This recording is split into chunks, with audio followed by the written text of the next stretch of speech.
I was asked to come and talk a little bit about what Pat Parker means to me. And I don't really think there are any words to capture that. I wrote a piece called Intergenerational Longings and Other Acts of Perversion about the writings of Pat Parker and Judy Grahn.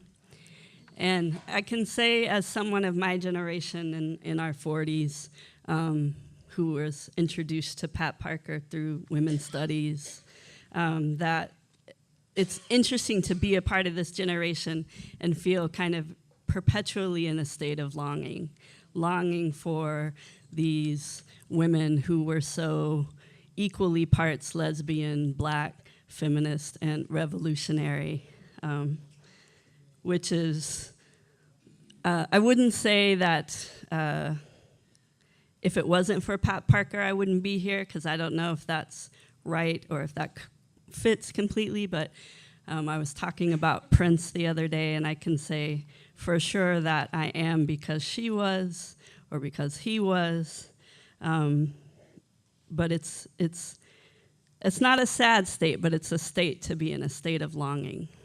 And I identify as a queer Black feminist, sort of all one word, and that is certainly because of the likes of Pat Parker.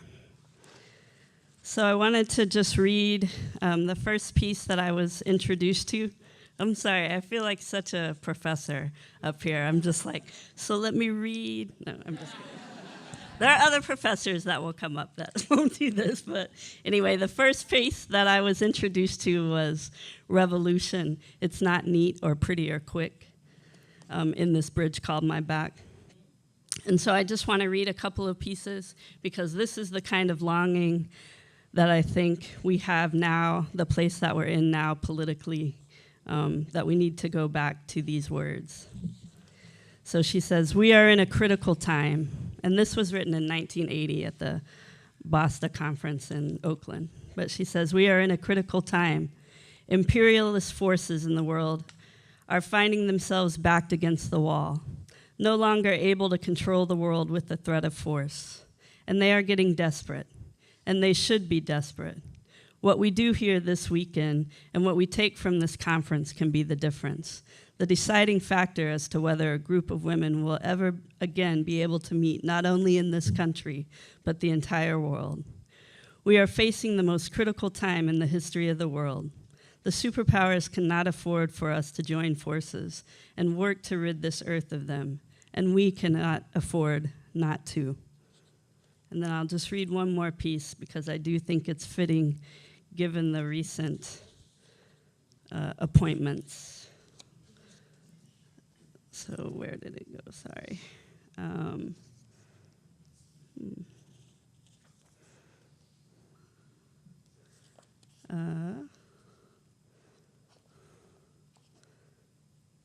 Well, I lost it.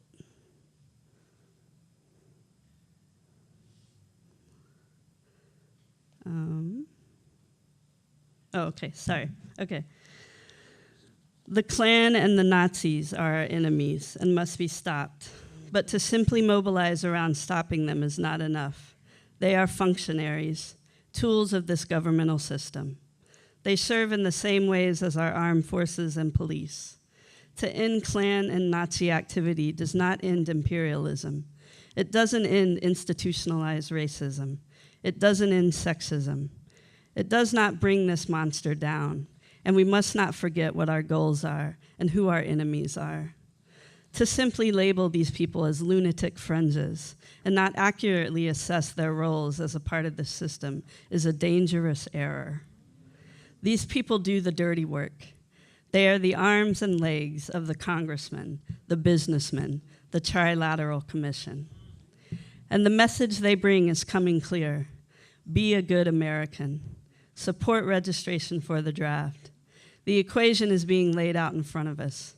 Good American equals support imperialism and war. To this end, I must declare, I am not a good American." Wow. Thank you. Come on, give her a hand.